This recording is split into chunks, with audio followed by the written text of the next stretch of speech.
In my work as a therapist in a mental health institution, a drug addiction rehabilitation center, I see patients come in and leave, and over time I have developed a profile of most of the patients who are likely to frequent. I would like to discuss one of the observations coming from this profile, which I think is important for you as my follower and viewer of Dr. BMS. But before I do that, are you really a follower? Are you really a viewer of Dr. BMS who subscribes, who supports the channel? Please do that because it is important. It gives me the encouragement to continue with this work, and also it helps the channel to grow and reach more people who will benefit from this message. So my profile has identified that majority of the patients who come into rehabilitation now are young people. They are taking usually more than one drug, so we call them polydrug users, and leading is alcohol, then cigarettes, then marijuana or weed, miraa, and prescription drugs. They buy some drugs over the counter, Valium, amphetamines, and rarely we get cases of the hard drugs, cocaine, heroin. Those ones are still low, but they're coming up. We have also observed that marijuana is growing. Marijuana use and abuse is growing very fast among these young people, and it is likely to overtake alcohol in a very short time. Our profile also has identified that most of these young people who come are male. They're boys compared to girls. And this is where I would like to dwell on a little bit further in this discussion of today. Why the boys more than the girls? Is it a coincidence? What can we do about it? In our profiling of the scenario, we have observed that most are boys than they are girls, and of peculiar interest is that most of these boys come from families where their father or a father figure is missing. This is a very spectacular finding that we've identified, and we discuss it amongst ourselves as therapists and come up with theories, propositions. But what is beyond doubt is that most of them come from families that have a problem where the father is missing. Now, missing could be that there is divorce, separation in that family, or that the father is just not there, maybe living far, or if present, maybe not involved, not engaged. This is what I would like to talk about briefly today. So my message today to fathers and would-be fathers who are watching me is that you need to be engaged.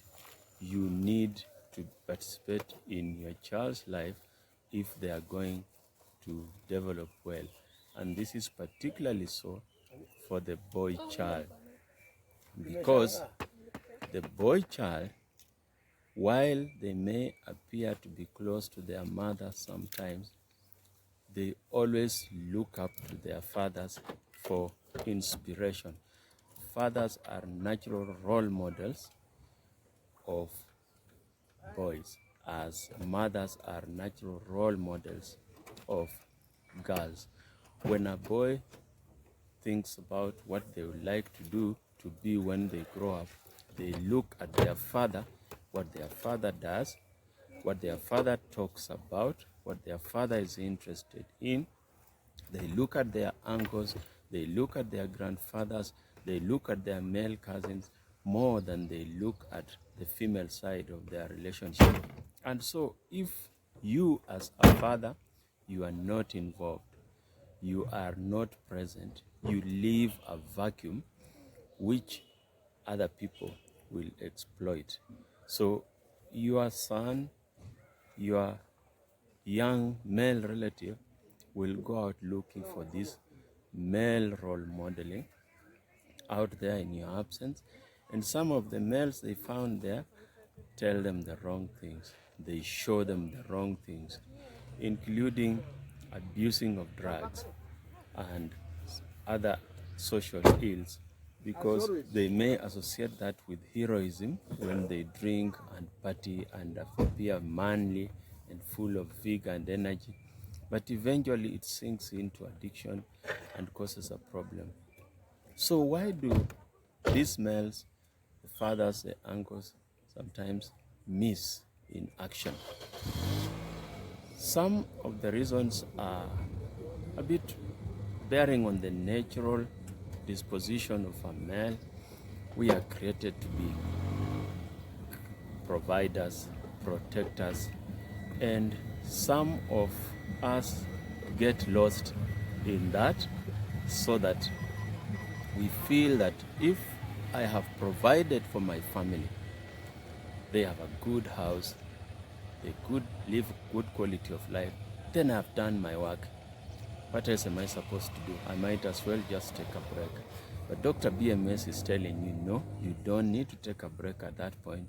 You need to be there to guide how that good life is going to be lived, to show the way for your children, to set the rules, the morals, to guide them to live within limits so that they don't overdo things and get into problems. Some of us fathers also have this measure of success, material wealth, as the only measure for success or for presence or for importance as a family head or a man in the family. So when you have a good house, you drive a good car, you feel I've achieved, I'm okay, life is fine.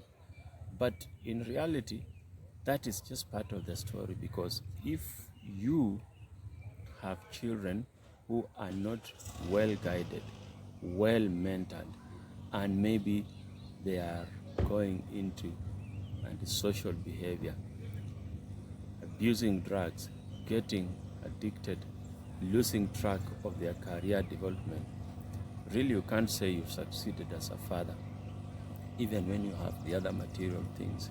So I would like to pass a message to fathers: be involved, stand up for your sons and your daughters, but in matters of drug abuse and social behavior, particularly for your sons, because they look up to you for guidance even when you don't talk to them about it, you don't show it to them.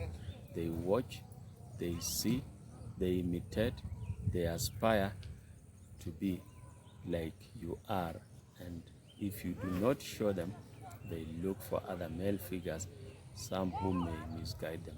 And as a parting shot, also that peace at home, just creating a harmonious environment. You live in harmony with the rest of the family, with your wife, and if as much as possible you can hold your family intact, don't let it break. It goes a long way in preventing some of these problems we see in the rehabilitation center, where young men come addicted to drugs, and when you look at it, it's because they lacked guidance. They just strayed. They lacked the attention they needed, and they went groping in the dark, only to land on the wrong people who showed them the wrong things, like drinking, smoking, abusing drugs as a sign of being macho, being manly, when in fact it may not be the answer. Fathers, let us stand up for our families and for our sons to grow up and be real men like we like them to be. See you.